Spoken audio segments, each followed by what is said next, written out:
Itu kira-kira begitu. Gitu. Jadi kalau tadi saya menyebut Adam Smith itu, gitu, Karl Marx adalah antitesis terhadap Adam Smith itu masalahnya. Yang menjadi penting itu. Jadi, gitu, saya berharap setelah ini, gitu, jadi kalau benar masyarakat, kira-kira apa namanya? Jadi perbedaan masyarakat itu kan berasal dari apa namanya misi emansipatoris, emansipatoris itu. Nah, sementara apa namanya teori sosial yang emansipatoris itu milik Marx. Awalnya Marx yang menemukan itu. Sebelum itu nggak ada. Adam Smith tidak bicara itu. Nanti saya jelaskan. Nah, disitulah penting. Oh, kalau begitu akar masalahnya. Oleh karena itu kalau Bapak Ibu membaca artikel yang sudah saya share itu di halaman pertama itu adalah yang dikutip adalah Isaac Newton. Gitu. We are standing on the shoulders of the giant itu. Bahwa setiap ilmuwan itu termasuk kita itu adalah berdiri di pundak raksasa-raksasa teoritisi sebelumnya itu. Itu pengakuan jujur itu. Gitu. Sehingga sangat menyedihkan kalau seumpama gitu seorang dokter apalagi menekuni mengekuni teori itu tapi nggak tahu cantolan pemikiran teoritis yang awal itu siapa. Itu yang menjadi penting untuk dipahami sejak awal gitu. Nah, ironisnya atau paradoksalnya itu gitu, orang Indonesia itu agak enggan gitu, untuk tidak mengatakan malas itu untuk menekuni buku-buku Babon itu, tahu buku Babon ya, buku Indo itu. Jadi misalnya kalau Marx ya baca buku Das Kapitalnya itu, memang tidak mudah sih gitu. Kalau umpamanya Adam Smith baca buku aslinya tentang The Wealth of Nation itu. Saya punya buku aslinya tuh dua jilid itu. Halamannya kalau nggak salah tentang Invisible Hand itu di halaman 147 kalau nggak salah. Itu di buku 2 kalau nggak salah. Nah, ini yang menjadi penting itu. Oke. Nah, jadi itu saya ingin itu kebetulan karena Bapak Ibu belajar tentang public administration gitu. Ada yang administrasi yang berkaitan dengan ekonomi, termasuk tadi di KS itu. Jadi cantolannya itu adalah Marx itu salah satunya. Oke. Nah, saya akan bahas. Sekarang begini. Pertanyaan saya kedua. Dari literatur atau artikel yang saya share itu gitu. Apa yang Bapak Ibu sempat tangkap? Gitu. Saya tangkap tidak harus menjelaskan. Saya tertarik itunya Pak, gitu, aspek itunya, gitu. Apa dari artikel itu yang sempat Bapak Ibu tangkap itu? Tidak harus menjelaskan. Oh, saya tertarik masalah itunya, gitu. Sehingga nanti saya bisa mengelaborasinya. Kira-kira apa?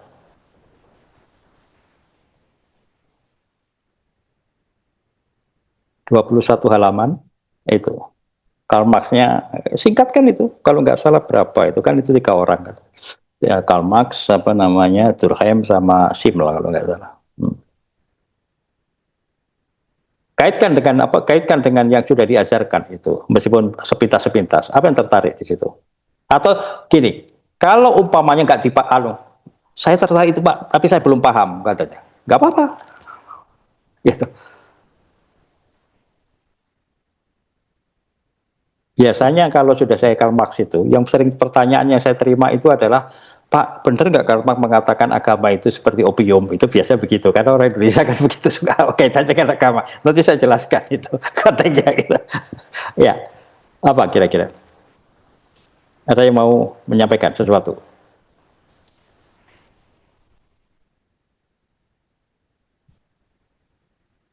Saya masuk ya Pak sedikit. Oke, banyak apa Mas Arief. Oh.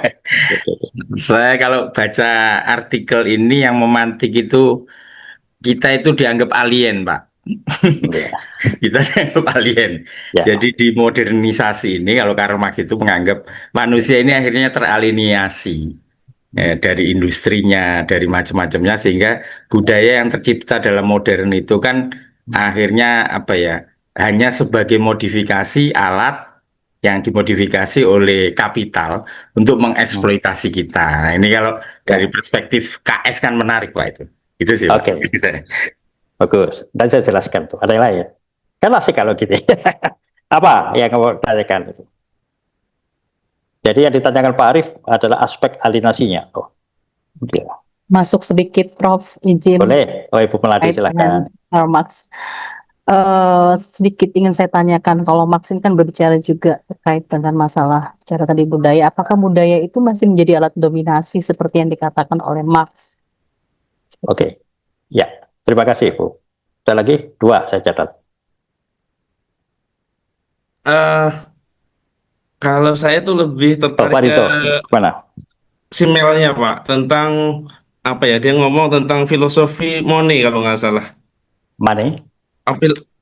Filsafat uang gitu kan. Ya. Jadi di simelnya mengatakan tuh kalau sebentar saya cari anunya. Si Mel itu mengatakan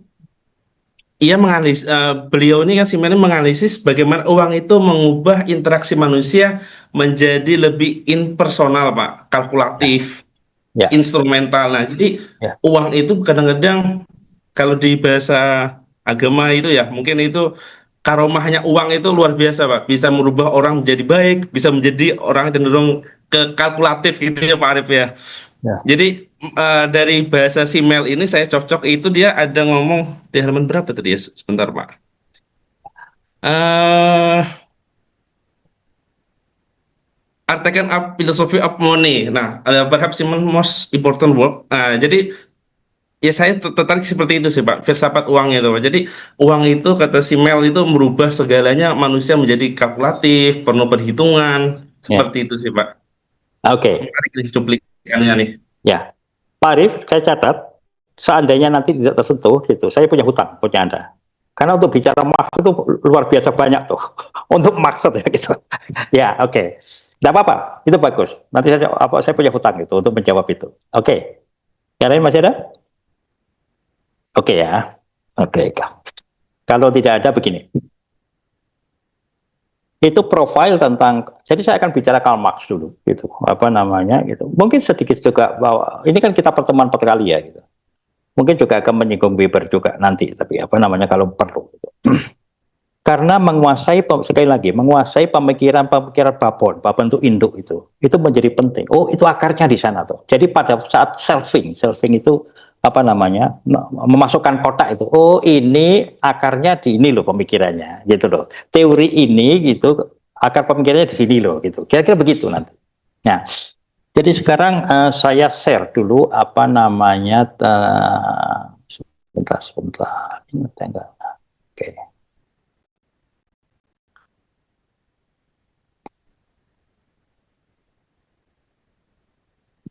Saya share artikelnya supaya saya bisa tayangkan. Oke.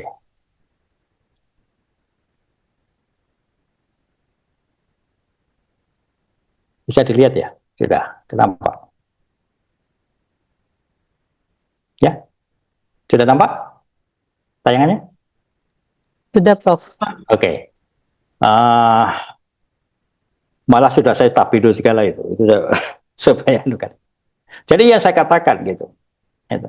If I have seen further, katanya apa namanya Isaac Newton tahun 1675 itu gitu. It is by standing on the shoulder of the giant itu. Jadi kita perlu untuk melacak ini. Apa namanya? Melacak akar pemikirannya itu. Masuk tadi misalnya sekali lagi tentang pemberdayaan masyarakat, kemudian yang tadi tentang apa namanya? Pak Rito mengatakan invisible hand yang berasal dari Smith itu. Menurut saya apa pendapat Mas tentang itu? Nah, yang perlu dilihat di sini bahwa Marx itu gitu, seperti di sini ya, Marx itu adalah seorang yang pintar sebenarnya. Jadi dia seorang pemikir, tapi sekaligus aktivis. Gitu. Oleh karena itu dia sangat kritis dan dia studi tentang filsafat itu. Nah, ini adalah satu contoh yang bagus bahwa Karl Marx itu sampai jadi Marx muda itu sangat Hegelian. Jadi dia adalah muridnya Friedrich Hegel itu. Yang intinya adalah menurut Hegel, gagasanlah yang menentukan perubahan. Gagasan, ide, kepala. Contohnya begini. Gimana untuk gagasan itu merubah ide. Ada sebuah disertasi di Ohio State University itu yang menulis tentang Indonesia, khususnya Jakarta. Jadi pembangunan di Indonesia itu adalah muncul dari gagasan. Jadi perubahan selama Orde Baru itu adalah muncul dari gagasan. Terutama antara lain, terutama adalah dari Pak Harto. Gitu. Perkara orang setuju apa tidak itu lain ceritanya tuh. Jadi kenapa kira-kira begini isinya? Pak Harto itu punya gagasan karena apa? Sebelumnya Bung Karno itu revolusi terus kan gitu. Kapan bangunnya? Lah Pak Harto ingin membangun itu. Mungkin itu terpengaruh, Pak Harto itu terpengaruh oleh Hatta. Katanya Hatta pada saat dia berdebat dengan Bung Karno mengatakan bahwa revolusi jalan terus. Pertanyaan Hatta adalah kira-kira begini, ini bahasa saya ya. Pertanyaan Hatta, kalau revolusi terus kapan bangunnya? Gitu. Oleh karena itu selama masa Bung Karno itu gitu relatif semuanya miskin termasuk pegawai negeri. Bapak saya guru juga miskin itu. Gitu kan gitu. Karena banyak yang miskin gitu nggak ada gejolak karena sama miskinnya itu. Nah, Pak Harto punya gagasan sendiri bahwa revolusi itu harus diakhiri. Maka pembangunan perlu stabilitas. Maka gitu apapun dilakukan untuk political arrangement, pengaturan politik. Itu. Stabilitas perlu ditekankan antara lain dengan penyederhanaan partai supaya nggak konflik, kemudian pengenalan penekanan bahwa Pancasila menjadi satu-satunya asas itu seperti itu.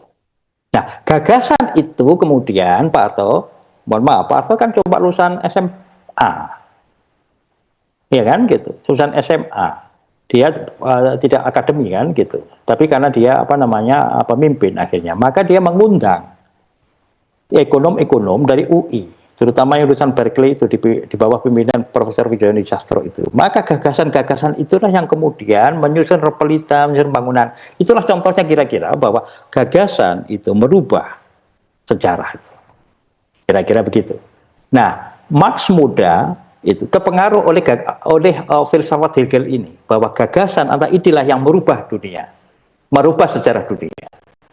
Tetapi setelah penelitian 20 tahun gitu, maka dia sampai tahun 1858 kalau nggak salah atau 1857 saya lupa tahunnya itu, dia menulis buku Das Kapital itu, dan dia merubah dan dia menentang gurunya yaitu Hegel. Nggak apa-apa yang akademik gitu, dia menjungkir balikan Mahawery. Dia mengatakan bahwa bukan ide yang menggerakkan perubahan, tetapi adalah materi atau struktur material itu. Nanti saya jelaskan tuh. Nah, disitulah dia kemudian menjadi radikal karena sebagai aktivis sekaligus membongkar teori-teori sebelumnya itu, termasuk teorinya Adam Smith itu. Nah, ini Pak Rito nanti perlu mencatat itu. Ya. Jadi oleh karena itu nanti ada istilah gitu.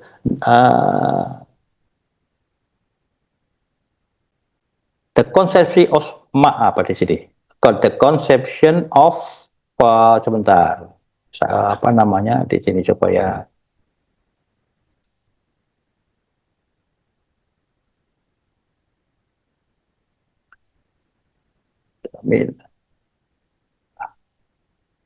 the concept of historical materialism. Jadi bukan gagasan tapi kondisi materialisme itu. Jadi struktur materialisme itu. Nah, itu yang berbeda. Jadi dia melalui teorinya ini, dia menjungkir balikkan pemikiran gurunya, yaitu Hegel itu. Jadi Marx muda itu sangat Hegelian, tapi Marx tua itu dia mempunyai pikiran tersendiri. Kira-kira begitu. Nanti saya jelaskan satu persatu. Oke ya. Nah, disitulah mengapa Karl Marx itu gitu akhirnya menjadi anti-kultural. Disebut anti-kultural teoris itu. Kultural di sini gitu. Mohon maaf, kultural di sini tidak semata-mata pengertian kultural dalam arti sempit, tapi dalam arti luas. Jadi kalau Bapak Ibu itu memahami kultur dalam arti luas itu salah satu referensinya adalah Kunchoro-Ningrat itu, bahwa budaya itu adalah cipta, karsa, dan karya. 3 hal. Nah, sementara pemahaman sempit akan kultur itu adalah cuma karya aja, tari-tarian gitu kan, gitu tari-tarian, kemudian jenis makanan gitu, pakaian gitu, itu adalah aspek karya saja. Tapi cipta, karsa, jadi cipta, pola pikir, karsa gitu, attitude and behavior, keinginan gitu, itu juga budaya. Oleh karena itu etos kerja itu budaya sebenarnya. Nah, di administrasi kan ada etos kerja itu. Ya, itu budaya itu. Itu salah satu dimensi dari budaya. Kenapa sih etos kerja di Indonesia itu relatif lemah? Karena rendahnya, saya pernah sebutkan NA, need for achievement itu. Rendahnya kebutuhan untuk berhasil itu. Bandingkan dengan Korea Selatan yang sama-sama Asia. Need for achievement-nya adalah lebih baik gitu. Nah, jadi kembali pada Karl Marx itu, anti-cultural itu gitu. Dia tidak melihat gagasan atau diskurs itu menjadi penting itu, tetapi material ini. Karena material itu yang akan menentukan diskurs. Sebaliknya Hegel, gagasan gitu, diskurs itu yang kemudian menentukan perubahan itu, sehingga mengubah material itu. Kira-kira begitu historinya. Nanti saya jelaskan itu. Nah, apa yang menjadi gagasan tentang historical materialism itu? Ini harus saya sebentar. Saya stop dulu ya. Yang ini saya share PPT saya yang lain. Supaya lebih jelas. Sebentar. PPT-nya. Sebentar.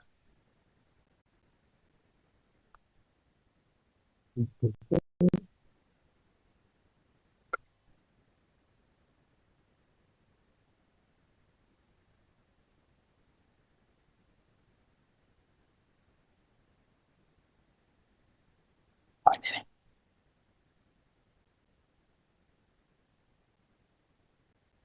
Tadi lihat sudah? Iya. Sudah ya? Ya. Sudah, Prof. Oke. Jadi untuk memahami Marx itu adalah begini. Satu. Jadi Marx itu adalah salah satu pionir gitu salah satu pionir lahirnya teori sosial yang berbasis pada history of materialism. Nah, karena ini sudah dikembangkan gitu, maka untuk mengidentifikasi bahwa teori-teori ini berakar atau salah satu kontribusinya berutang budi pada salah satu elemennya itu berutang budi pada Karl Marx, maka kita bisa lihat 4 ini. Ini yang dinamakan shared elements of Marxist thought itu. Ini adalah elemen-elemen yang bisa dijadikan identifikasi gitu. Teori itu kira-kira ada unsur Marx-nya enggak? Itu kira-kira. Satu adalah Marx mengatakan social world should be analyzed as totality itu. Jadi Marx itu sifatnya adalah, analisanya adalah totalitas, tidak terpaku pada satu disiplin ilmu, tapi lintas ilmu, multidisiplin. Ada histori, ada filosofi, ada ekonomi, ada politik, ada sosiologi, ada international relation. Jadi Bapak Ibu itu kuliah di ekonomi akan ketemu Marx, ketemu di ilmu budaya juga ketemu Marx, gitu kan? Gitu. Kuliah di sosiologi juga ketemu Marx, di ilmu administrasi juga ketemu Karl Marx. Itu bersifat totalitas. Karena apa? Karena fokusnya adalah human. Bukan uang saja, tapi human-nya. Nah, aspek dari human itu adalah kompleks ya, human itu. Butuh uang, butuh, tapi butuh spiritual, butuh, gitu kan, gitu. Jadi banyak aspeknya, gitu. Nah, oleh itu yang merah ini, totality, sifatnya totality. Jadi interdisipliner. Yang kedua adalah materialist concept of history. Gitu. Jadi konsepsi history materialisme itu yaitu bahwa asumsinya the process of historical change are reflection of the economic development society. Jadi proses perubahan sejarah itu ditentukan oleh refleksi pembangunan ekonomi dalam masyarakat. Satu. Yang ketiga adalah kelas. Nah, tadi Bu Melati kan menyebut kelas tadi. Nanti saya jelaskan di sini. Tapi asumsinya ini disebutkan dalam buku The Communist Manifesto tahun 1848, dikatakan bahwa the history of all here to existing societies is the history of class struggle, bahwa sejarah manusia itu, gitu, dari waktu ke waktu sebenarnya adalah ditandai oleh perjuangan kelas. Tapi yang perlu dicatat adalah kelas dalam konsepsi Marx itu basisnya ekonomi. Basisnya ekonomi. Kalau Takot Parson itu atau Weber misalnya, itu basis juga bicara kelas, tapi basisnya bukan hanya, dasarnya bukan hanya ekonomi, tapi bisa jadi status, ya kan? Status itu. Status kan itu. Oh, ada kelompok bangsawan misalnya, kan status itu, kan kelas bangsawan namanya. Oh, kepala adat anak kelompok perkumpulan kelompok. Ini bukan masalah baik apa tidak baik, itu adalah realitas sosial. Oh, kelompok apa namanya elit misalnya, itu kan status itu, karena orang di atas maksudnya. Oh, kelompok apa namanya rakyat biasa, seperti di Lombok misalnya. Oh, kelompok aristokrat itu atau priai biasanya ada gelarnya. Kalau laki-laki lalu, kalau perempuan baik misalnya. Tapi kalau kelompok jajar karang, manusia biasa nggak pakai itu. Jadi kelas bukan hanya menurut Parson gitu. Weber bisa jadi sebagai bahwa kelas bukan hanya basis kelas itu bukan satu-satunya, bukan hanya ekonomi saja, tapi bisa ekonomi, bisa sosial, bisa budaya dan sebagainya. Ya, tapi yang perlu dicatat dalam konteks Marx, kelas ini basisnya ekonomi. Nah, ini yang saya katakan tadi. Elemen yang keempat, setiap teori, apapun namanya, dalam konteks teori yang hilir itu, yang mendorong emansipasi atau pemberdayaan, juga berutang budi pada Marx itu. Karena tujuannya Marx adalah untuk membebaskan yang tertindas. Gitu. Oleh karena itu, analis menurut Marx should not be netral, tidak bisa netral. Oleh karena itu, dia melakukan aktivis itu. Gitu. Jadi kalau ada clash, konflik antara kapital dan labor, kita harus memihak yang tertindas. Siapa ya? Labor. Gitu. Nah, dia mengatakan kata-kata Marx sendiri, philosopher have only interpreted word inferiorly. Jadi philosopher termasuk akademisi itu hanya menginterpretasikan saja, menjelaskan fenomena. Padahal katanya Marx gitu, sebenarnya yang lebih penting dari itu adalah merubah keadaan. Mengapa merubah keadaan? Ya, supaya lahir sistem yang adil. Oleh karena itu dimanapun ada ketidakadilan, orang selalu merefer atau merujuk pada Marx itu. Karena Marx itu yang pertama kali mengenalkan konsep ini. Itu. Jadi yang kita bahas di sini bukan Marxisme sebagai ideologi, tapi yang kita bahas adalah sumbangan Karl Marx dalam teori sosial itu. Gitu. Jadi kalau ada teori-teori apapun namanya tentang pemberdayaan masyarakat, itu langsung tidak langsung ada berutang budi pada Karl Marx itu. Kira-kira begitu. Nah, sampai di sini ada pertanyaan, paham ya?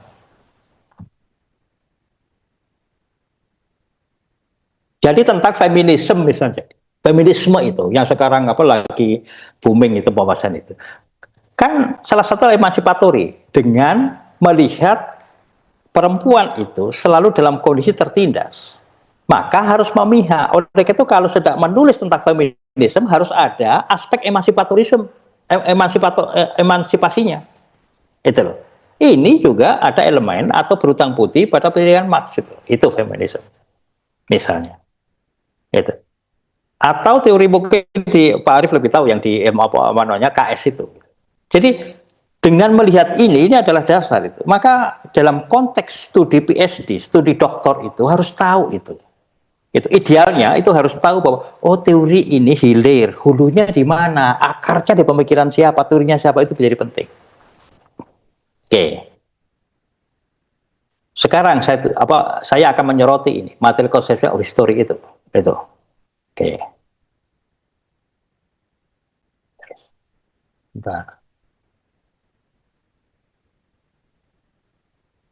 Nah, tadi dikatakan bahwa Marx mengatakan dalam konteks mengkritik Hegel itu bahwa yang merubah sejarah itu adalah, kalau Hegel, adalah gagasan atau ide.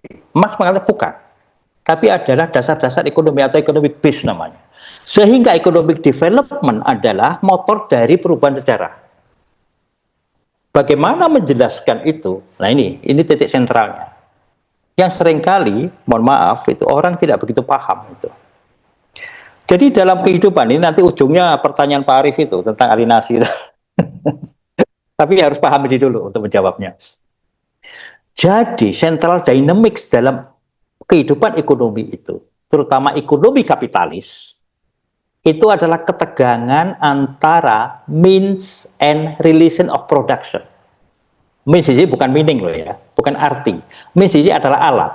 Ketegangan antara alat produksi dan hubungan produksi. Alat produksi apa? Yang punya pabrik. Siapa yang punya pabrik? Juragan, majikan, para kapitalis itu, gitu kan? Gitu. Yang nggak punya alat siapa? Buruh.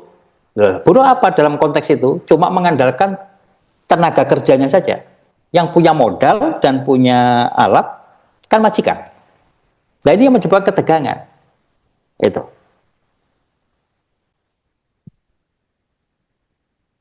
Apa wujud ketegangan? Di sini.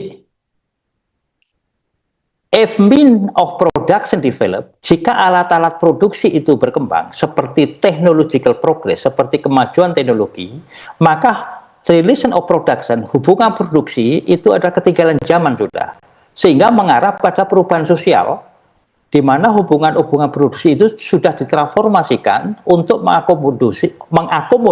mengakomodir perubahan konfigurasi perubahan dari alat itu. Sampai di sini kok mohon maaf, saya yakin Bapak Ibu masih bertanya, gimana Pak penjelasannya gitu ya. Ini kata-kata buku, benar. Bapak Ibu sudah paham bahwa perubahan perubahan dalam alat produksi itu akhirnya merubah juga hubungan produksi. Sudah paham belum? Perlu contoh enggak? Perlu, Prof. Masih bingung. Oh, perlu ya. Supaya nggak tegang aja gitu. Mohon maaf ya, contohnya jadi pribadi. Jadi pribadi. Karena saya mengamati itu. Jadi begini, mohon maaf.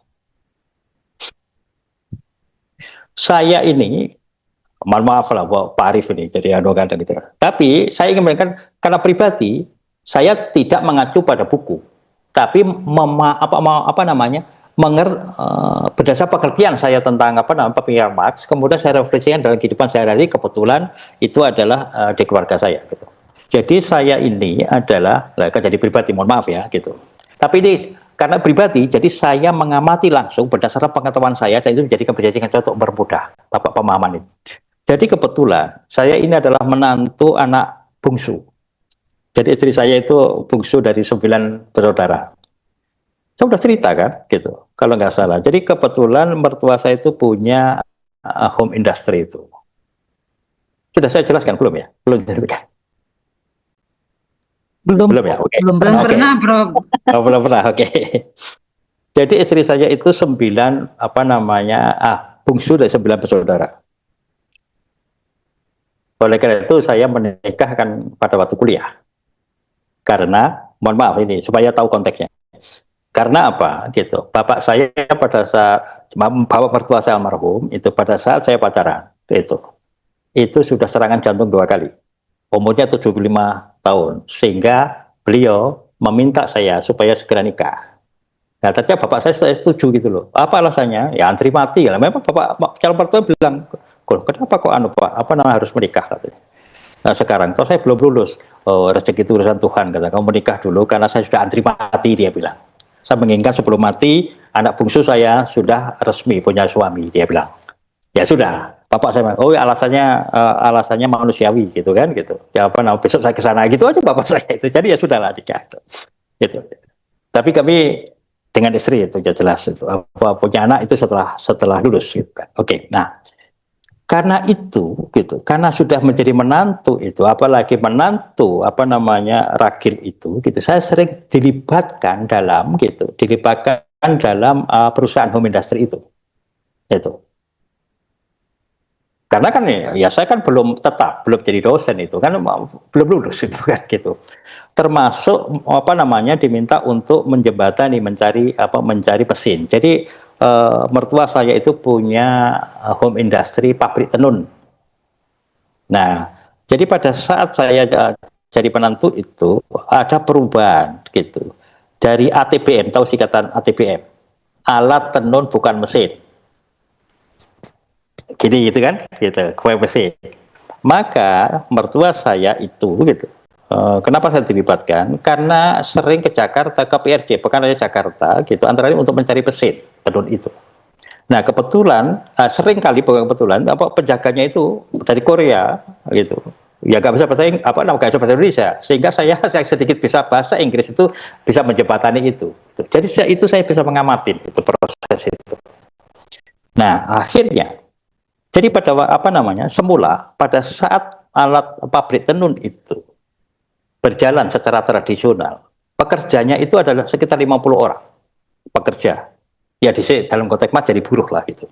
Jadi gitu, kenapa banyak itu? Jadi ada yang pemintal. Jadi pemintal itu satu orang menghadap satu mesin, bukan begini, alat tenun bukan mesin. Terus ada yang menggulung benang. Kan benang untuk masukkan itu kan harus digulung dulu, kan belinya gelondongan itu. Ada yang mewarnai gitu. Jadi banyak tuh. Kalau yang gulung pakai itu loh, pakai peleknya sepeda itu. Pelek sepeda itu. Nah, apa yang terjadi kemudian? Semula ibu beli 2 mesin tenun itu dari Korea. Saya ingat warnanya biru. Dan pada saat beli mesin itu, bonusnya adalah alat penggulung benang. Maka datanglah itu ke rumah. Sampai pekerja itu di training sebentar untuk menjalankan mesin itu. Apa yang terjadi dalam konteks itu? Jadi means of production-nya develop. Yang semula ATBM, alat tenun bukan mesin, diganti 2 mesin. Ya kan, 2 mesin. Apa? Luar biasa dampaknya. 1 mesin bisa menggantikan 5 orang. Bahkan 6 orang, karena apa? Kecepatan mesin itu. Jadi mesin itu bisa dikerjakan 1 orang. Lah ini alat pemintal alat penggulung benang itu kan menggantikan orang yang gulung benang tadi. Jadi dengan datangnya 2 mesin itu sebagai hasil teknologi itu bisa merumahkan berapa? 2 mesin 10 ditambah mesin 15 orang kurang lebih. Jadi yang semula pekerja itu 50 sekarang diperlukan cuma 35. Bayangkan, cuma 2 mesin. Maka 2 tahun berikutnya, nggak sampai 2 tahun lah gitu, karena produksinya itu meningkat terus, karena dulu mertua itu dapat pesanan dari Babek. Babek itu adalah semacam pengadaan militer di ABRI saat itu di Jakarta itu. Pesanannya banyak itu, maka beli mesin lagi dari Taiwan, warnanya putih, 2 juga. Maka kemudian dampaknya sama. Jadi 35, maka yang terdampak adalah 15 orang. Jadi kehadiran 4 mesin itu bisa merumahkan 30 orang, bayangkan. 30 orang. Berarti di situ means of production, alat produksinya kan berkembang karena teknologi. Tapi dampaknya adalah relation of production. Semula pada saat belum ada mesin, hubungan antara majikan mertua saya itu dan pekerja itu equal, sama-sama. Bapak Ibu sebagai pemilik pemilik alat produksi termasuk modal membutuhkan pekerja. Karena apa? Ya untuk pekerja. Bahkan kalau pesanannya banyak itu mencari malah. Sementara pekerja juga membutuhkan majikan karena untuk perlu mendapatkan pekerjaan, untuk mendapatkan uang itu. Jadi setara. Majikan memerlukan buruh atau pekerja, pekerja memerlukan majikan. Apalagi di kecamatan itu, coba di Tulungagung, Kecamatan Kunut itu, yang home industry itu banyak. Jadi kalau tekanan apa namanya sudah anggaran babek itu keluar, maka pesanan itu banyak, maka majikan-majikan berebut buruh karena apa namanya pesanannya banyak. Tapi dengan adanya mesin itu gitu, maka hubungan produksi antara majikan dan buruh berubah. Mengapa berubah? Begini, dulu kan equal nih, majikan memerlukan buruh pekerja atau pekerja memerlukan majikan sama-sama tuh. Sekarang majikan tidak terlalu memerlukan buruh karena ada mesin. Saya dengan mata kepala sendiri gitu di rumah itu, beberapa orang yang dirumahkan tuh datang lagi ke ibu saya, ibu mertua itu, mengatakan, "Bu, mbok saya dipekerjakan kembali." Dia bilang begitu. Nah, terus jawaban ibu saya, ya, "Loh, bekerja apa loh, sudah ada mesin?" Ya, tapi kan saya apa namanya? Saya perlu bekerja karena perlu makan untuk keluarga saya. Maka yang ditawarkan ibu saya adalah, ya sudah kamu mau ndak bekerja seadanya? Karena yang di gudang, yang produksi itu kan sudah ada pekerjanya. Misalnya, kamu mau nggak membantu membersihkan? Tapi ya gajinya atau upahnya yang mingguan itu tidak sebesar pada waktu bekerja di pabrik. Itu, ya kan? Ya buruh kan menjadi mau saja, karena kalau nggak begitu nggak dapat uang, nggak bisa makan. Disitulah inti contoh bagaimana perubahan alat produksi akibat modernisasi, industrialisasi yang dikatakan Pak Arif tadi, itu mengubah hubungan produksi antara majikan dan buruh. Yang semula majikan memerlukan buruh dan buruh memerlukan majikan, hubungannya equal, sekarang dengan adanya mesin, buruh posisi tawarnya rendah jadinya. Kenapa? Ya karena majikan tidak tergantung pada buruh lagi secara mutlak gitu. Karena ada mesin. Ya, tapi saya tidak mengatakan, wah ibu ini kapitalis masa gitu, ya enggak lah, saya diem aja gitu kan, kita kira-kira begitu. Ya, tapi logika itu Bapak Ibu tangkap ya, itu kan gitu. Jadi dengan begitu posisi tawar buruh itu rendah di hadapan majikan. Itu. Disitulah gitu logika pemikiran Marx itu bahwa perubahan dalam konteks alat produksi gitu yang dimiliki majikan itu mengubah hubungan produksi antara majikan dan buruh itu, sehingga yang dapat untung siapa? Ya majikan, ya majikan. Oleh itu apa namanya mertua saya tetap aja apa namanya punya uang gitu, buruh kan tidak punya uang. Konteksnya begitu itu adalah logika sederhana untuk menangkap pemikiran Karl Marx itu, di mana apa namanya history of materialism itu. Lah materialisme di mana? Di alat produksi itu gitu loh. Jadi perubahan dalam alat produksi yang materialisme itu, itulah yang mengubah sejarah dunia. Itu. Oleh karena itu apa dampaknya? Saya ilustrasi itu. Ada nasihat gitu. Kita tidak bisa masing-masing daerah itu melakukan industrialisasi copy paste yang dilakukan Singapura atau apa Jepang atau nggak bisa karena SDM kita berbeda. Oleh karena itu tahun 1985 ada buku bagus yang ditulis oleh Schumacher, judulnya The Small is Beautiful. Bagi negara-negara berkembang atau di wilayah yang belum berkembang, silahkan industrialisasi kira-kira begitu. Tetapi jangan yang high tech. Kalau high tech itu nanti gitu yang bisa diterima adalah orang yang mampu kapasitasnya, yang skilled gitu, dan pasti bukan orang setempat, mesti outsourcing. Ya kan gitu. Maka setelah outsourcing gitu orang setempat itu termasuk buruh itu yang di situ nggak terakomodir itu. Sehingga pembangunan di situ membuat orang setempat menjadi teralinasi tadi itu. Iya kan gitu. Itu masalahnya gitu loh. Itu dalam satu sisi. Jadi ada industrialisasi di sebuah daerah, sebuah kawasan, tapi penduduk sekitarnya itu nggak menikmati, cuma melihat saja. Itulah yang dalam konteks sosiologi itu adalah potensi untuk meledak itu. Itu loh maksudnya. Nah ini harus dipahami oleh pembuat keputusan, gitu loh. Decision makers itu, termasuk ahli-ahli administrasi itu, gitu loh. Jadi jangan mengadopsi gitu industri, pokok industri macam apa itu dulu. Misalnya Pada waktu saya KKN itu di Kaloran di daerah Temanggung, itu daerah ladang, bukan daerah sawah gitu. Maka yang banyak itu adalah hasil singkong. Apa aja di situ dibangun pabrik pabrik apa namanya, pabrik garmen. Enggak. Pak Bustani Arifin apa nama istrinya kan asli situ. Pada waktu Orde Baru itu ada namanya Menteri Koperasi dan Bustani Arifin itu. Dia membuat pabrik tapioka. Bayangkan. Jadi petani singkong itu ya senang dong. Kan menerima itu untuk diolah gitu, menampung itu. Nah, itu yang bergerak. Itu nasihatnya Schumacher itu.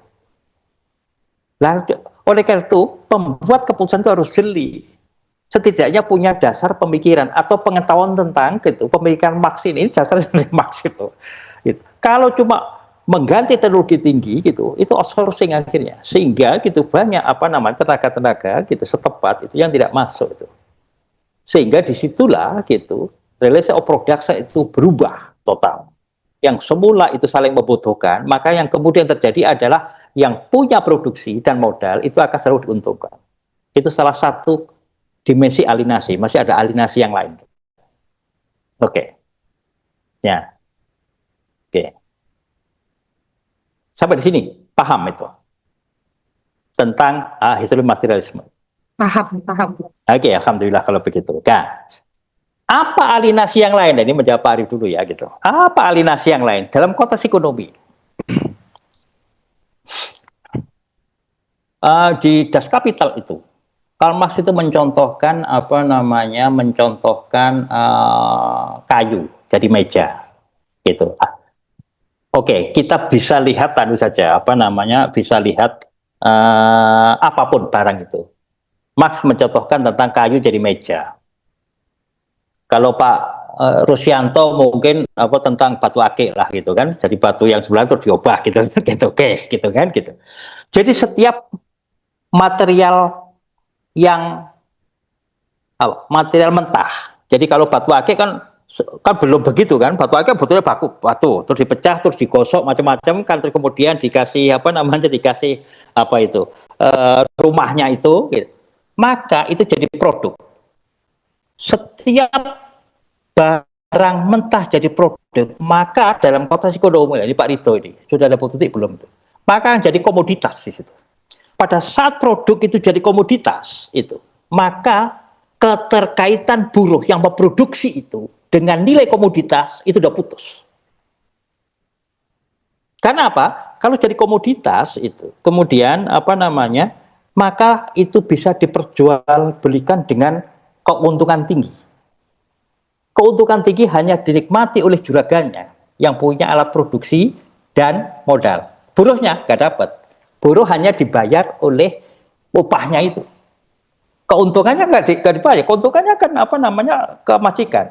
Disitulah kata Marx, kenapa dalam kapitalisme itu yang kaya tetap kaya dan makin kaya. Yang miskin tetap miskin dan makin miskin. Kayak lagunya Rhoma Irama itu loh. Itu. Rhoma Irama kelihatannya juga apa namanya, baca Marx itu kelihatannya. Paham ya? Di situ alienasi. Jadi pada saat barang materi yang diproduksi buruh, misalnya apapun itu, apakah dari tanah liat kemudian jadi pot atau jadi apa namanya tembikar macam-macam itu. Pada saat jadi tembikar, maka kalau sudah jadi komoditas, itu buruh yang produksi itu sudah lepas itu. Karena keuntungan dari komoditas mau dijual dua kali lipat dari harga produksinya atau 3 lipat, yang menikmati cuma majikan. Lo kok tahu? Ini contoh pribadi ini. Gitu. Saya kan, jadi begini contohnya, masih pribadi, mohon maaf ya, gitu supaya memperjelas itu.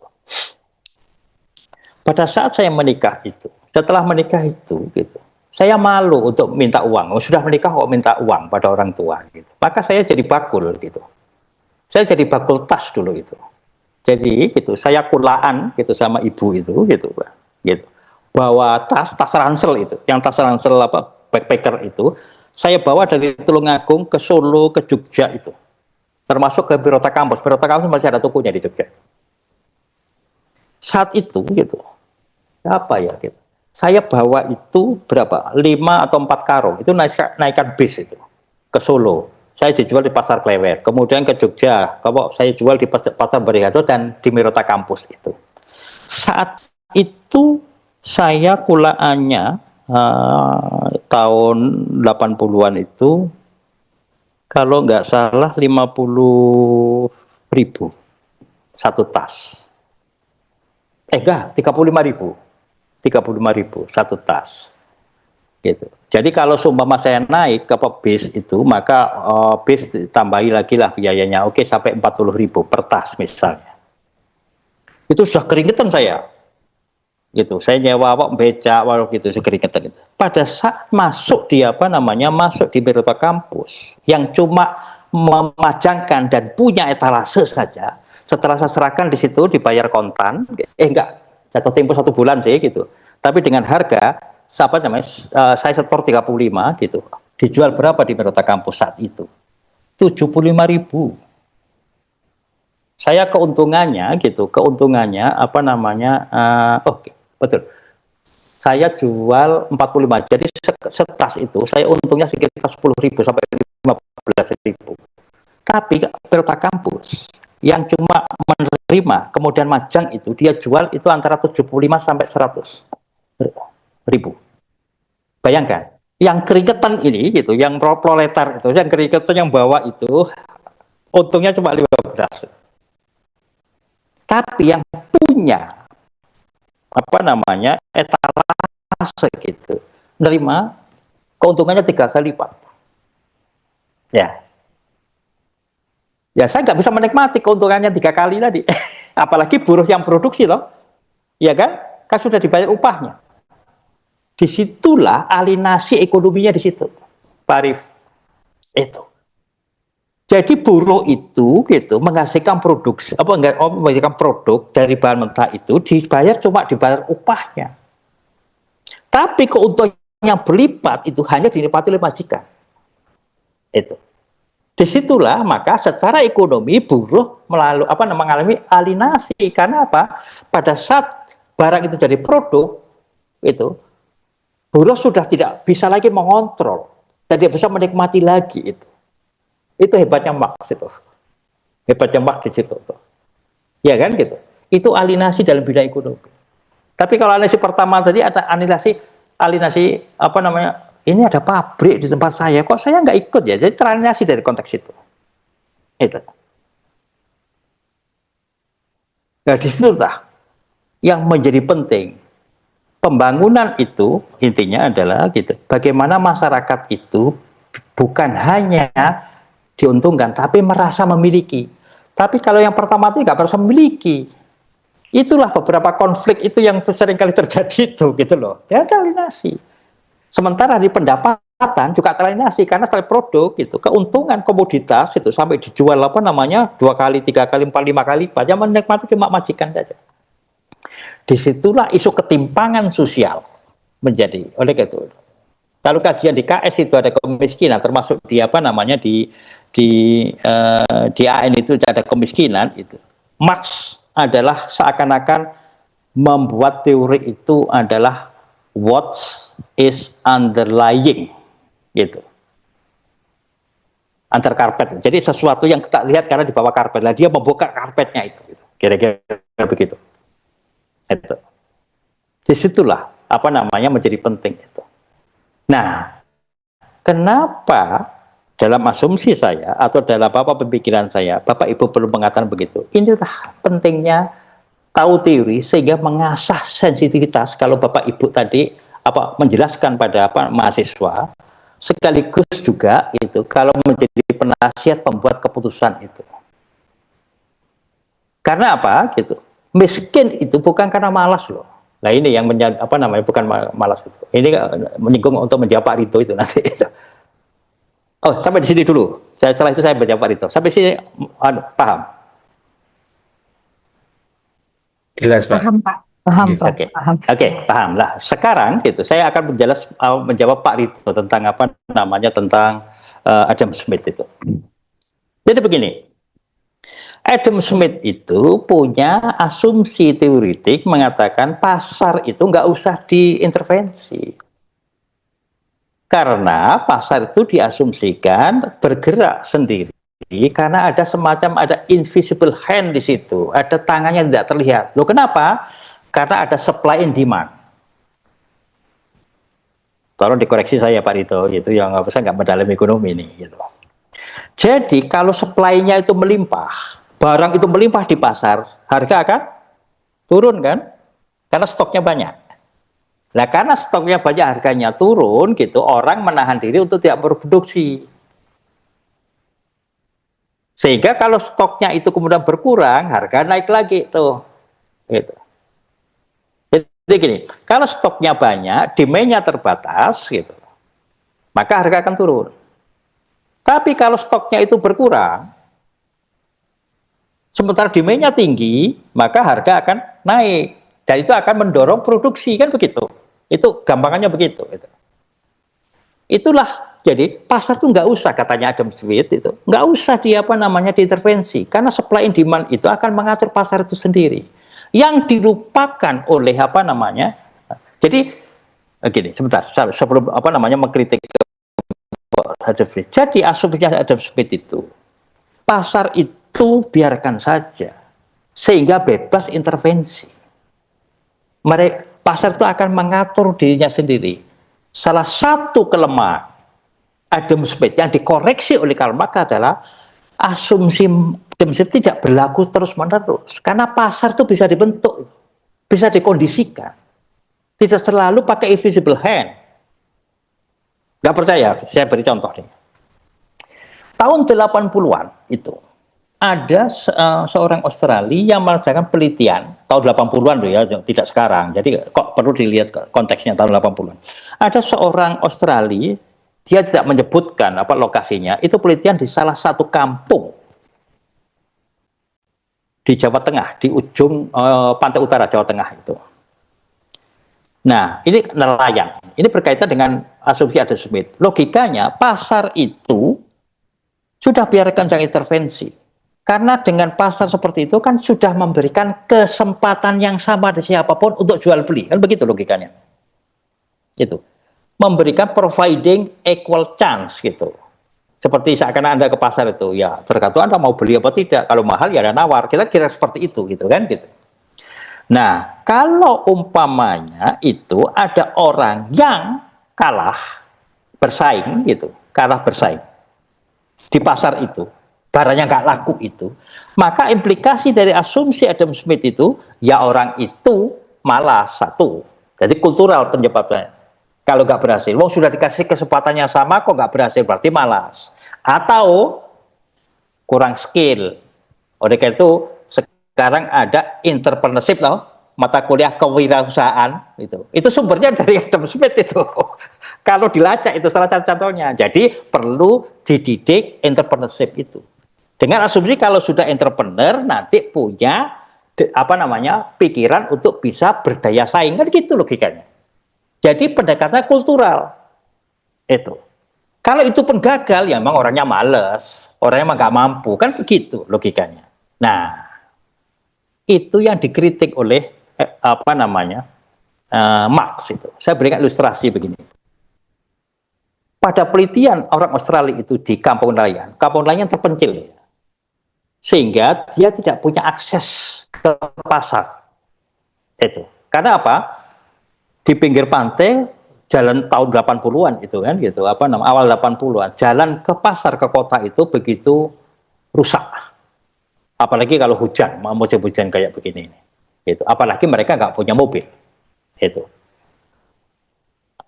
Hasil penelitian menunjukkan nelayan di situ bukan malas. Dia berangkat itu habis isya karena menunggu angin darat supaya dia bisa ke tengah kan. Itu. Pulangnya subuh. Iya. Gak tidur loh semalam. Masa malas? Kan enggak. Nah, karena dia balik ke kampung yang terpencil itu gitu, karena tidak punya sarana atau akses pasar yang bagus, karena apa? Karena jalannya jelek, tidak punya mobil, maka tengkulak yang datang. Tengkulak nih, yang punya modal nih. Ini. Tengkulak ini bertiga, katanya. Yang biasa datang bertiga. Apa yang dilakukan tengkulak itu? Rundingan bertiga itu. Oke, kita sepakat yang paling tinggi per kilo ikan yang dihasilkan itu segini saja gitu. Jadi kan pasar dibentuk. Kalau pasar itu normal gitu kan, mestinya kan kalau kita jual ke A terlalu rendah, kan kita bisa jual ke B yang lebih tinggi kan gitu kan normal. Ini enggak, kenapa? Ketiga tengkulak itu yang mau beli itu sudah rundingan untuk menentukan harga yang paling tinggi. Ya sekian saja, padahal itu tambah rendah. Maka nelayan yang rajin itu yang sudah tidak tidur semalam itu menawarkan ke A harganya sekian sama, gitu, ke B juga sama, ke C sama. Masa nggak dijual? Ya dijual, kan nggak makan kalau nggak dijual. Disitulah terjadi bahwa yang dilupakan Smith, kata Karl Marx, Smith selalu mengasumsikan bahwa pasar itu tidak diintervensi. Ternyata ada pasar yang diintervensi, sehingga pasar menjadi terdistorsi namanya. Itu. Jadi dalam konteks kemiskinan, nelayan itu yang sudah bekerja mulai isak sampai subuh bukan karena kemalasan, bukan karena penjelasan kultural. Dia miskin itu karena kendala struktural. Apa strukturalnya? Karena tidak punya akses pasar. Itu loh. Pasar, kenapa? Karena tidak punya akses pasar, maka pasar di kampung itu dikuasai tengkulak, dikondisikan. Sehingga nelayan hanya bisa mendapatkan harga termurah. Karena ketiga akarnya di Adam Smith itu. Tapi kemiskinan struktural, akarnya itu di pemikirannya Karl Marx.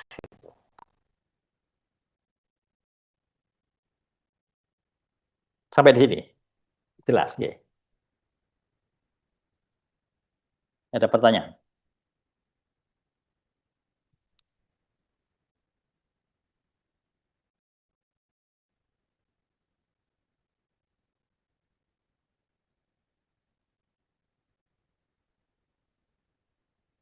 Ada yang belum ketik? Apa saya terlalu cepat ngomongnya? Pak. As. Oh, ini Bu Tuti. Oke. Mantap, Pak. Bu Tuti. Ini paham nggih Bu Tuti nggih? Sama Pak Rito tadi saya Bu Tuti belum datang itu Pak Rito. Jadi Iya, Pak. Saya menyimak, Pak. Artinya yeah. artinya kan ini, Pak, ya. Ekonomi itu adalah dasar kehidupan masyarakat ya, Pak, ya. Yeah. Nah, perubahan teknologi itu juga mengubah hubungan kerja seperti yang Bapak sampaikan di awal tadi. Contoh Betul. produksi tanam tadi ya, Pak, ya. Nah, dari konflik itulah akhirnya mungkin lahir juga perubahan masyarakat baru, Pak, ya. Misalnya, kalau kita lihat sekarang misalnya ojek online. Kalau dulu mungkin ojek yang mangkal. Nah, sekarang mungkin kalau kita lihat revolusi industri di digital, misalnya tadi saya sebutkan ojek online, Gojek lah ya. Alat produksinya handphone, internet, ya Pak ya, aplikasi digital, bahkan maps, GPS, gitu ya. Menarik ini Pak. Akhirnya perkembangan teknologi digital ini merubah sistem kerja lama juga. Kalau sesuai dengan teori Marx ya Pak ya. Iya. Kalau Ibu itu punya pikiran atau analisa bahwa alat-alat produksi itu mengubah, gitu, otomatis itu Marxian perspektifnya, itu Siap. karena struktural itu. Jadi akarnya di situ. Siap. Nah, sekarang saya ingin menjawab. Ini sudah bicara berapa 3 hal menjawab pertanyaannya, waktunya sudah hampir habis. Oke. Saya katakan dari basis analisa Marx adalah material, terutama ekonomi. Marx mengatakan, kata Marx sendiri itu, the mode of material life condition the social, political, and intellectual life in general. Bahwa pola kehidupan material itu mengkondisikan kehidupan sosial, kehidupan politik, dan kehidupan intelektual itu. Jadi basisnya material life itu terutama adalah economic material life. Itu. Coba di sini. Jadi economic base itu gitu, menentukan power and control and economy. Gitu. Saya katakan tadi, dalam masyarakat kapitalis itu, siapa yang punya power dan kontrol ekonomi? Majikan, karena dia punya modal dan punya alat produksi. Itu. Nah, sekarang saya mau nanya, kalau Bapak Ibu untung, gitu, sistemnya ingin dirubah apa tidak? Kalau Bapak Ibu merasa beruntung dengan sistem, Bapak Ibu ingin sistem dirubah apa tidak? Pasti Tidak. tidak. Pasti Ya, tidak. Nah, iya. itu Tidak. jawabannya jujur, gitu. Jawabannya jujur, ya kan? Gitu. Karena menguntungkan.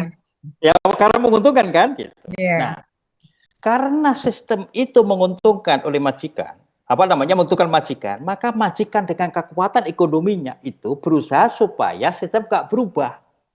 Maka dengan modal atau propertinya yang dia punya itu berusaha mempengaruhi produk hukum, produk politik, dan produk budaya yang namanya superstructure itu, yang dianggap sebagai kultur itu, gitu, supaya tidak mengganggu sistem itu. Sekarang saya nanya, siapa yang menghasilkan hukum, siapa yang menghasilkan keputusan politik, dan siapa yang mempengaruhi pengaruh besar pada kebudayaan? Siapa? Kalau di kalau di Kamak itu Pak ya, kalau sebenarnya teori Kamak ini kan eh, dia itu kan saya lihat ini kan kalau berarti kan saya simpulkan mungkin hukum dan politik itu hanyalah cerminan Pak ya dari siapa yang memegang kendali ekonomi sih Pak. Oke, sekarang pertanyaannya, siapa yang mengendalikan ekonomi? Nah, Pemilik modal mungkin, Pak. Enggak, oke.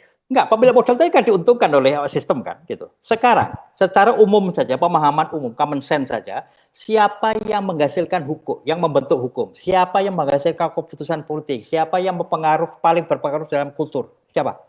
Yang menguasai ekonomi. Ya Pemerintah, siapa? Pak. Pemerintah Pemerintah. Negara.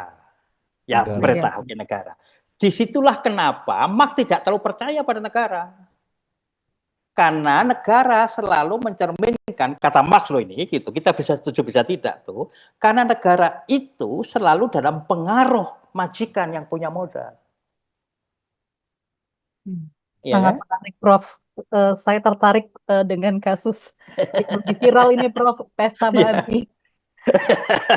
Nah, Benar. sekarang, Jadi saya berapa waktu yang lalu sempat nonton, Prof. Jadi wow, ini langsung luar biasa kondisi nah, bicara sekarang itu. yang bikin pesta babi itu, yang mengkritik itu, kira-kira baca Marx apa enggak? Atau nggak sadar dia masih berutang budi pada Marx, kan kritis, teori kritis itu kan, kita seperti itu. Nah, jadi logikanya begini, kenapa Marx itu yang katakan tadi itu anarkinya berbasis pada ekonomi, terutama ekonomi base itu, karena basis ekonomi itu mempunyai power, kekuatan, sekaligus mengontrol ekonomi, gitu kan? Nah, karena sistemnya apa namanya menguntungkan dia, kan tadi kan gitu, karena keuntungan yang banyak itu, maka dia ingin mempertahankan sistem kapitalis itu. Nah, supaya sistem kapitalis nggak diganggu, gitu, maka dia dengan segala apa namanya cara yang dipunyai, dengan modal yang dipunyai, dia berusaha mempengaruhi produk hukum, produk politik, dan produk budaya. Sekarang, aktor utama dalam 3 bidang ini siapa? Negara. Oleh karena itu, Marx itu kenapa tidak percaya pada negara? Karena negara, gitu kan, gitu, menurut asumsi Marx, selalu diwarnai atau mencerminkan kepentingan kapitalis. Itu masalahnya. Ya kan, gitu. Nah, ini berbeda dengan konsep negara dari Tucker Parson, karena Tucker Parson mengatakan bahwa negara itu adalah kontestasi gagasan, kontestasi kepentingan. Kalau Marx mengatakan negara adalah representasi kepentingan kapitalis. Jadi kalau ada orang menulis di komentar pengamat mengatakan, oh ini oligarki itu yang menguasai negara ini gitu. Dia sadar nggak bahwa dia berhutang budi pada Marx sebenarnya? Itu lah Bapak Ibu itu sebagai apa namanya sebagai mahasiswa apa namanya doktoral paham itu harusnya itu Marxian itu pemikirannya cuma ngaku apa tidak saja konteksnya begitu itulah. Nah kembali pada pertanyaan Bu Melati tadi, kenapa Marx itu atau gini, apakah kultur itu berpengaruh? dalam kacamata Marx, kultur itu ya superstructure ini.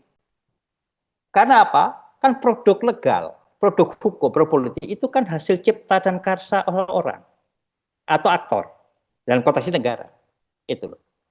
Dan superstructure ini selalu kemudian didengung-dengungkan meskipun itu merugikan sebagian masyarakat yang tertindas. Oh, itu adalah hasil bagus itu adalah memelihara lewat buzzer. Kalau dulu kan belum ada buzzer pada Marx. Siapa yang melakukan itu? Untuk mendengungkan itu ya propaganda yang melakukan propaganda. Sekarang buzzer kan namanya. Itu. Untuk mengatakan gitu superstructure, yaitu produk hukum, produk politik, produk kultur itu adalah the best that can be achieved. Produk yang terbaik yang bisa kita lahirkan. Itu. Tapi masalahnya, kenapa yang diuntungkan kok selalu yang punya modal? Nah, kalau sudah sampai segitu berarti kita bisa tebak itu Marxian itu. Itu. Nah, oleh karena itu, ini menjadi Marx seperti kata itu adalah anti kultural. Karena Marx ingin mengubah ini. Karena superstructure itu diciptakan oleh pemegang kekuasaan. Maka yang perlu diberikan adalah ya kata Marx, ya perlu itu gitu kita melakukan perubahan. Itu loh. Untuk mengubah superstructure itu sehingga produk hukum, produk politik dan produk budaya itu menguntungkan untuk semuanya, bukan untuk menguntungkan segelintir orang. Itu loh. Jadi perubahannya struktural, bukan kultural. Itu disebut kenapa Marx menjadi teori yang anti kultural tadi. Itu. Konteksnya begitu.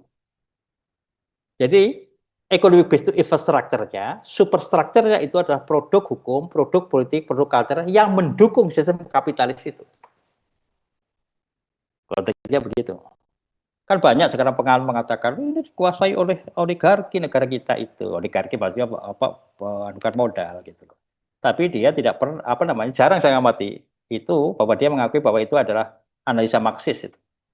Analisa Marxian itu. Karena dasar pemikirannya dari Marx ini gitu. Gitu. Harusnya terima kasih itu sama Mbah Karl Marx itu. Kalau mau ngaku. Katanya begitu. Nah, kan bagus nih. Kalau Bapak Ibu paham begini gitu, pada saat menjelaskan kemiskinan, kemiskinan itu bukan hanya kemiskinan kultural. Ada miskin itu karena nggak bisa apa-apa, nggak punya motivasi. Itu kemiskinan kultural. Tapi ada kemiskinan struktural. Dia rajin, dia skill, tapi kok miskin gitu, karena nggak punya akses pasar. Itu maksiat. Analisa itu. Oleh karena itu, pada saat memahami kemiskinan kultural dan kemiskinan struktural, solusinya berbeda loh. Ini harus dipahami oleh pembuat keputusan termasuk ahli administrasi negara itu gitu, atau administrasi bisnis itu. Gitu harus paham itu. Oleh karena itu, teori sosial ini dalam pendidikan doktor itu adalah memberikan konteks, memperkaya wawasan gitu loh, teori gitu. Sehingga seorang doktor idealnya adalah bukan hanya menguasai teori-teori hilir, tapi juga ujungnya di hulu itu apa. Itu konteksnya. Ya. Oke. Jangan nanggapi, Pak. Boleh, silakan. Artinya Ya. dengan pandangan Marx ini memberikan pemahaman kita bahwa kebijakan itu bisa saja pro rakyat, tapi sebenarnya harus dipertanyakan ya, apakah kebijakan publik yang dihasilkan itu sebenarnya menguntungkan siapa, gitu ya. Ya. Bisa jadi menguntungkan pemilik modal tadi, investor Ya. misalnya gitu. Ya. Tidak semata-mata untuk kepentingan rakyat gitu ya. Ya. Disitulah. Saya paham gitu, Pak. Ya, disitulah Pak Subandi itu gitu menyimpulkan itu bahwa dengan kata lain, Marx menyediakan sarana kritis itu. Oleh itu teori kritis itu berasal dari Marx. Mengkritisi itu. Jadi memang menyediakan kritisisme itu loh. Jadi dalam kehidupan gitu, kritik itu ya bagian dari kehidupan politik gitu loh. Ya kan apalagi di akademik gitu. Jadi kalau dalam konteks politik ya pejabat harus tahan dikritik itu. Karena apa? Tidak semua kebijakan itu gitu benar juga. Justru dengan kritik itu untuk membetulkan gitu. Dimanapun, kalau di demokrasi loh maksudnya. Gitu. Jadi apa yang dikata Pak Subandi tadi penting. Jadi kekritikan, oh ternyata kalau gitu kebijakan bisa jadi menguntungkan segelintir saja. Padahal asumsi kenegaraan kita gitu harusnya keadilan bagi seluruh rakyat Indonesia toh, kalau kita Indonesia loh, dalam konteks Indonesia loh. Begitu. Itu. Ya kan? Nah, sekarang misalnya bagaimana misalnya gitu kalau umpamanya perusahaan tadi gitu. Kontrak bisnis ini kan gitu. Perusahaan tadi gitu kan yang untung kan majikan. Yang paling banyak tadi kan ya. Sehingga tadi alienasi ekonomi dan sebagainya tadi. Terus gimana supaya buruh tidak teralienasi secara ekonomi? Kan tadi saya mengatakan, Marx mengatakan bahwa kalau saya mengatakan itu mengutip Marx, kalau barang itu jadi produk, jadi komoditas itu, maka sudah di luar kontrol buruh karena keuntungan berapapun dari komoditas yang banyak itu mesti larinya ke majikan. Ya enggak? Oleh karena itu kemudian ada usul kan, oh kalau begitu buruh bukan hanya di negara-negara Skandinavia atau negara Eropa, negara maju itu buruh bukan hanya diupah, tapi juga dikasih saham, paham ya? Sehingga kalau perusahaan itu untung, buruh juga untung, gitu loh. Itu solusinya. Itu langsung juga gitu berutang budi pada Marx itu. Gitu. Karena kalau nggak begitu, keuntungannya lari ke majikan. Jadi buruh itu dimasukkan menjadi salah satu pemilik dengan mempunyai saham dalam perusahaan itu. Itu. Gitu caranya. Nah, coba kita bicara sekelumit dan Marx itu sudah bisa memahami gitu konteks-konteks permasalahan dunia ini, khususnya di Indonesia juga. Kira-kira begitu. Oke, saya 10 menit lagi lah. Ada pertanyaan. Loh ini baru bicara, mohon maaf tadi Pak, yang bicara Simel tadi ya gitu. Ini maksudnya belum selesai. Oke. Ada pertanyaan lain?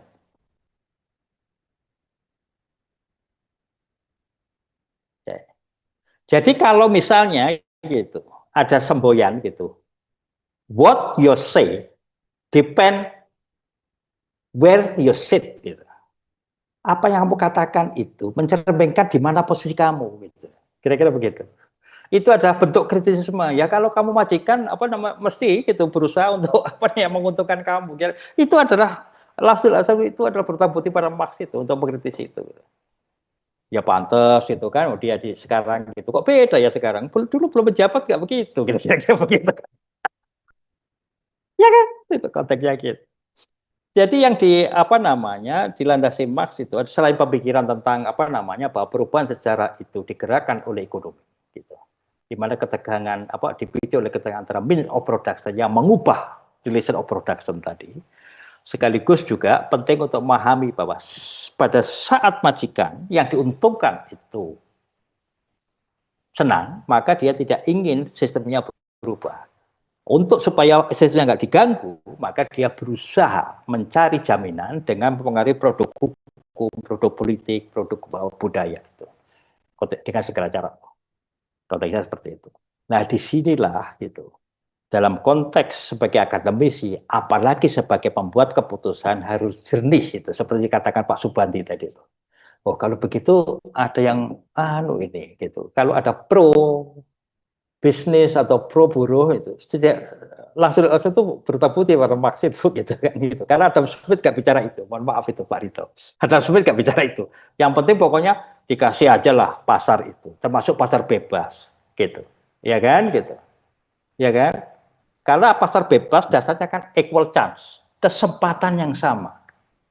Padahal problem kemiskinan gitu bukan hanya kesempatan yang sama, tapi adalah keberdayaan. Jadi isunya bukan equality, tapi equity. Itu. Nah, gini aja contohnya. Ini contohnya begini. Saya berkali mengatakan, kalau saya bebas, maka yang apa namanya S3 silakan apa namanya sudah S2 silakan masuk, S1 silakan masuk, SMA silakan masuk, SD silakan masuk gitu. Kemudian oke, nanti apa namanya saya beri tugas bikin paper misalnya. Mesti Bapak Ibu yang menang. Karena sudah dibekali. Ya SMA, SMP bikin paper tapi isinya mesti apa namanya nggak sebaik Bapak Ibu. Karena nggak dibekalin itu loh. Disitulah gitu equity itu kalau mau persaingan yang sehat gitu, yang tidak kuat atau yang kekurangan harus diberdayakan dulu tuh logikanya. Sehingga bersaing itu mempunyai starting point yang sama. Itulah apa namanya dasar filosofis dari pemberdayaan masyarakat itu dalam konteks persaingan bebas itu konteksnya tuh. Nah, kita dinabobokkan oleh konsep barat itu. Kan pasar bebas kan sudah dikasih kesempatan yang sama. Jadi yang gagal itu ya orang malas katanya gitu. Itu orang barat. Itu adalah hegemonik apa namanya diskurs itu. Itu adalah apa nama wacana yang hegemonik yang selalu digembar-gemborkan. Ya dikasih kesempatan yang sama gitu, tapi modal yang dimiliki adalah berbeda. Ya pasti kalah dong. Itu yang tidak punya modal itu. Disitulah perlu pemberdayaan, disitulah perlu affirmative action itu kalau di sosiologi itu diskriminasi diskriminasi positif gitu. Nggak percaya? Sekarang begini, ada nggak mata kuliah UMKM di HI? Nggak ada, yang ada di administrasi toh UMKM. Oh di KS ada itu UMKM, ya kan? Apa namanya pemberdayaan UMKM apalah gitu kan gitu. Jadi UMKM itu kredit UMKM itu kenapa? Kredit UMKM, usaha menengah UMKM, kecil dan menengah ya. Kan ada khusus kredit itu. Kenapa dikhususkan pada kredit yang pengusaha yang kecil dan menengah? Padahal dalam konteks undang-undang semua kan warga negara Indonesia. Gitu. Abu Rizal Bakri atau siapapun konglomerat itu harusnya secara konstitusional kan juga berhak mendapatkan kredit dari pemerintah. Kenapa UMKM itu hanya diberikan untuk apa namanya? Untuk pengusaha kecil dan menengah. Itu kan diskriminatif. Tapi itu diskriminatif yang positif. Itu namanya affirmative action namanya. Itu. Boleh itu. Secara moral juga bisa pertanggungjawabkan gitu loh. Saya bukan dai, di agama kan juga begitu. Yang diwajibkan haji adalah orang yang kaya. Padahal semua Islam toh. Mohon maaf yang non Muslim kan gitu. Ya semua Islam gitu. Tapi yang dikenakan orang kaya saja tuh. Ya kan. Kira-kira semangatnya sama lah. Kira-kira seperti itu. Jadi memang ada diskriminasi loh. Kok semua Muslim kan harusnya naik haji? Ya bagi yang kaya loh. Kan semua Muslim kan gitu kira-kira pertanyaannya. Ini parallel thinking. Jadi apa namanya berpikir secara paralel saja gitu. Jadi diskriminasi itu ada yang positif. Loh, di negara maju di Australia itu orang aborigin itu mulai dari TK sampai sekolah S3 pun itu beasiswa semua. Karena apa? Ya kalau nggak dikasih beasiswa nggak sekolah. Memang miskin itu. Konteksnya begitu. Kan diskriminatif. Orang kulit putih nggak boleh. Gitu. Loh, coba. Jadi itu diskriminasi yang positif. Itu. Jadi kebijakan-kebijakan relevansinya dalam konteks pembuat kebijakan atau administrasi itu diskriminasi itu dalam konteks apa dan bagaimana kondisinya itu yang menjadi penting. Gitu. Nah pemberdayaan itu kita lihat kalau dia miskin kemiskinan struktural atau kemiskinan struktural itu solusinya juga beda. Nah dengan memahami konsep-konsep dasar khususnya masih dari Marx itu kan kita bisa kemudian dari akar ini kita bisa kemudian merenungkan apa yang dikata Pak Subhati. Oh kalau gitu kita harus hati-hati, harus jeli lah kira-kira. Oh ada perusahaan yang ada kebijakan yang pro bisnis atau yang pro masyarakat dan sebagainya. Itu ada kritis. Konteks. Nah kritisisme itu yang disediakan oleh Marx itu. Silakan siapa ini Pak yang mau nanya. Pak, mau Rizal. sharing nih Pak, mau sharing Pak. Mungkin agak bingung saya nih Pak. Tadi kan kita bicara tentang means of production atau alat produksi Pak ya. Jika means of production itu menentukan arah kekuasaan, kita ini jauh lebih luas Pak mungkin dari negara Pak ya. Tadi kan antara individu antar interaksi individu ke individu lainnya atau Ya, kaum berjuis kepada kaum buruh tadi kan ya, contohnya tadi.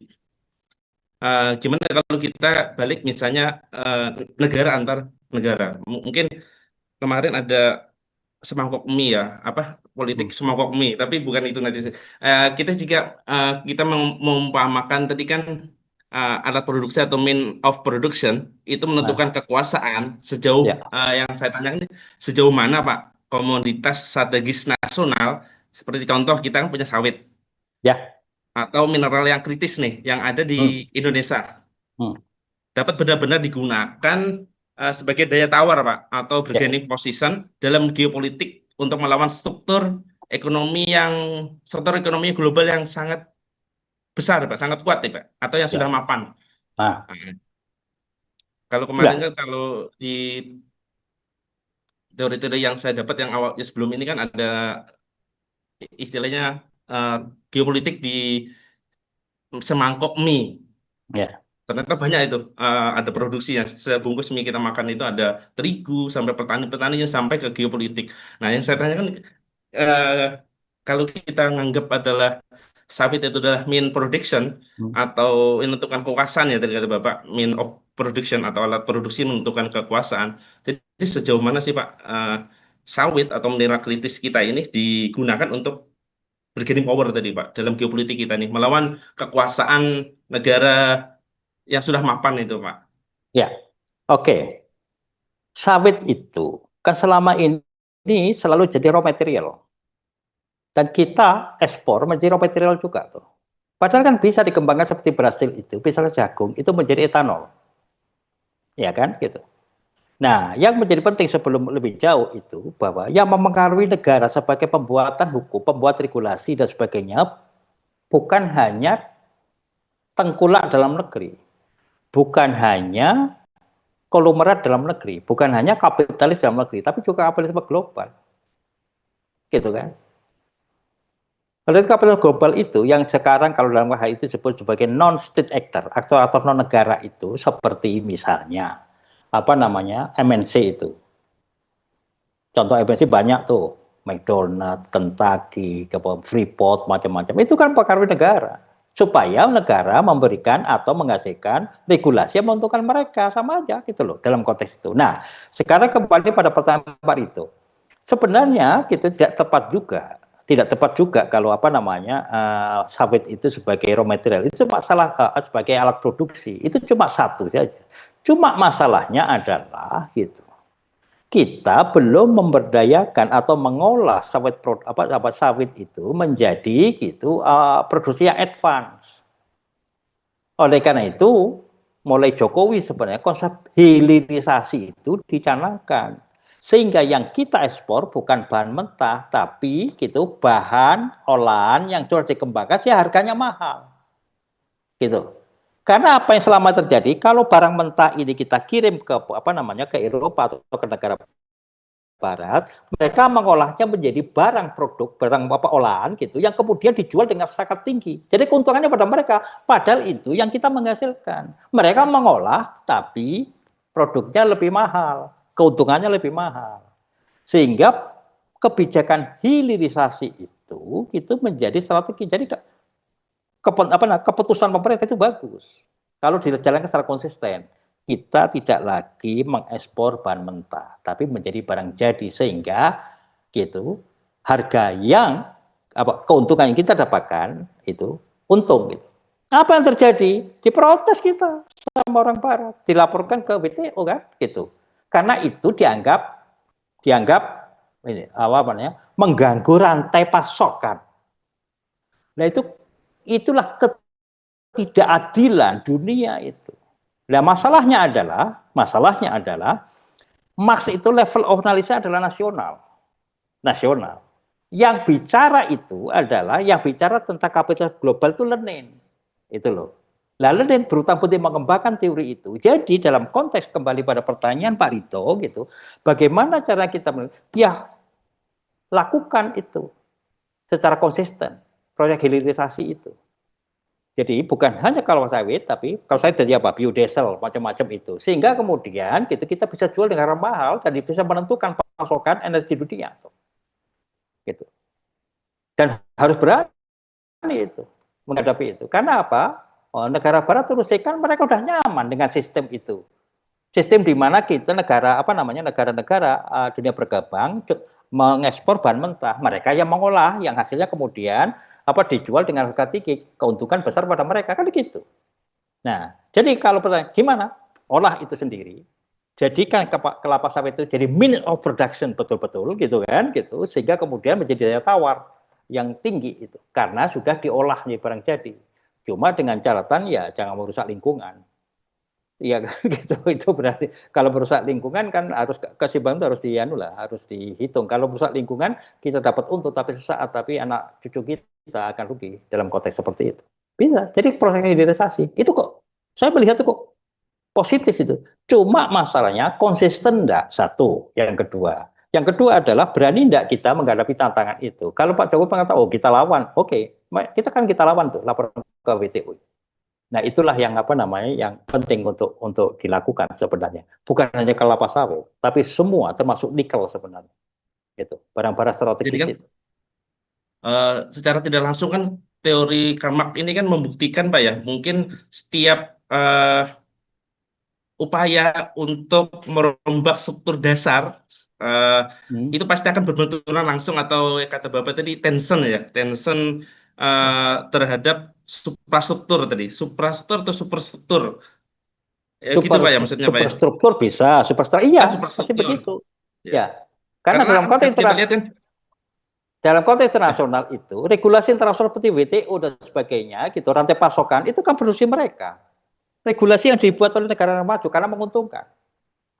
Nah, itu kita lawan enggak, kita sekarang enggak mengekspor barang-bahan mentah, tapi barang jadi itu. Jadi mereka bahasanya mengganggu rantai pasokan. Karena apa? Keuntungan mereka akan berkurang. ya, Mereka situ terganggu, ya. itu masalahnya. Jadi kalau kita bicara ini gitu, termasuk dalam kita nasionalistis loh dalam konteks itu, gitu loh. Iya kan, gitu. Kita punya dasar akademik untuk mengkritik itu. Jadi benar Pak Rido. Lebih Jadi pada saat memahami Karl Marx itu nasionalis adalah, apa Pak ya? ya, pada saat memahami Karl Marx itu kita gunakan karena Marx itu menyediakan sarana kritik. Gitu. Kita tidak semata-mata taken for granted menerima apa saja itu. Nah ini menerima apa saja itu adalah apa yang kita akan bahas minggu depan itu. Saja. Bagaimana meletakkan Marx itu pandangannya terhadap agama, dianggap sebagai opium itu. Saya ingin mendudukkan itu dalam konteks apa dia mengatakan seperti itu. Jadi konteksnya seperti itu. Ini sudah hampir maghrib, sudah petang nih kalau di Jember itu. Jadi mohon maaf cukup sekian dulu gitu. Moga-moga bermanfaat gitu kan. Jangan lupa itu tetap dibaca. Itu saya minggu depan masih meneruskan Karl Marx yang belum selesai ini gitu. Dan saya berharap juga ada diskusi yang lebih lebih tajam gitu dan lebih seru dari ini gitu. Sehingga termasuk yang sudah Bapak Ibu pahami tentang kaitannya dengan kebijakan seperti dikatakan oleh Pak Rito contohnya gitu kan gitu. Gitu. Jadi minggu depan insya Allah dalam waktu dan kesempatan yang sama saya akan akan lanjutkan. Baru yang ketiga, kalau Marx selesai, setidaknya cukup selesai dasarnya, itu saya akan melanjutkan ke Durkheim. Kalau Durkheim selesai baru ke Simmel. Saya punya hutang pada Pak Rito tentang Simmel tadi ya. Gitu. Kalau memang sempat ya nanti saya nyinggung tentang Weber juga tuh, kira-kira begitu. Ya. Siap, Pak. Kalau Siap. bisa semuanya Prof, keren banget. Moga-moga begitu. Pak, tapi kalau saya sering membuka wawasan. Banyak Prof. Keren Artinya banget. tidak semua. Terbuka pikiran. Ya, Ya. jangan lupa kalau ada unek-unek atau pertanyaan dicatat. Nanti minggu depan Siap, kita siap. diskusi. Siap, Pak, siap. Terima kasih, Siap, Ge. siap. Selamat Siap, selamat terima kasih. sore, selamat Selamat petang gitu, sore. Ge. Terima kasih. Terima kasih, Pak. Terima kasih Pak. Assalamualaikum. Jangan lupa. Ayo. Baik.